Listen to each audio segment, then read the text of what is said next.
Assalamualaikum bang. Boleh saya tanya sesuatu tak? Ya, apa? Ha? Boleh saya tanya Ya, sikit apa? tak? Kat sini ke pencarian gadis kes Kuantan tu? Ada. Hari ni saya dapat tahu ada uji bakat kan gadis kes Kuantan tu? Ada. Ya. Ada ke tak ada Ada. Masih on lagi ke saya lambat? Ada.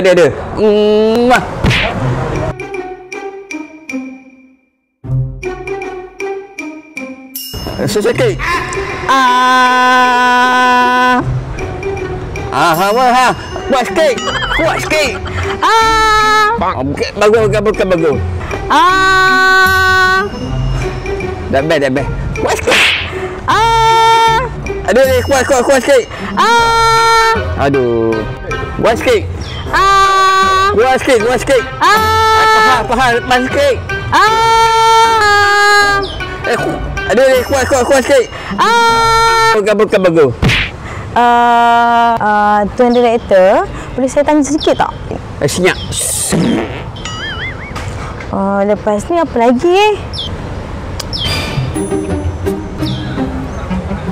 Jom, sini. Ini uji bakat ke? Apa ni? Pio. Ada, kuat sikit. Pio.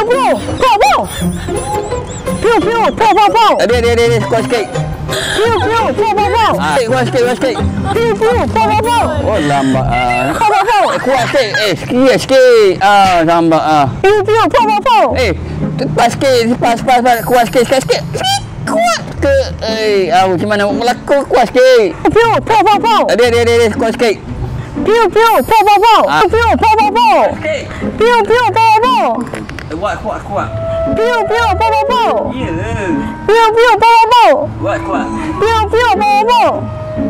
Balik sana abang. Apa benda ni? Pio ni? Bang. You kau kering apa benda ni?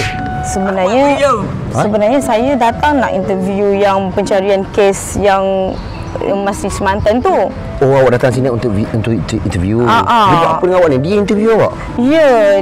Aku interview apa? Sana. Jackie, mu interview dia.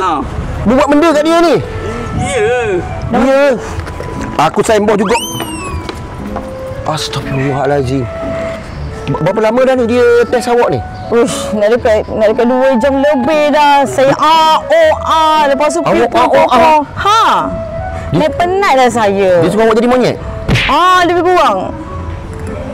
Lepas tu ni, roda-roda kota raya ke apa ni?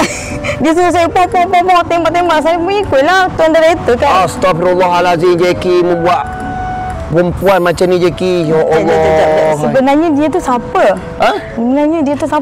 Awak datang sini nak uji bakat Ya. Saya nak uji bakat. Aduh. Masih buka lagi ke? Jackie. Nama siapa? Mila. Saya minta maaf Mila Okey. Sekejap saya nak rembat Jackie sekejap. Okey. Sekejap Jackie, datang buat. Bapa buat gitu kat orang Jackie. Menjadi gila gitu. Memang sini. Datang ni. Dengar Oh my god.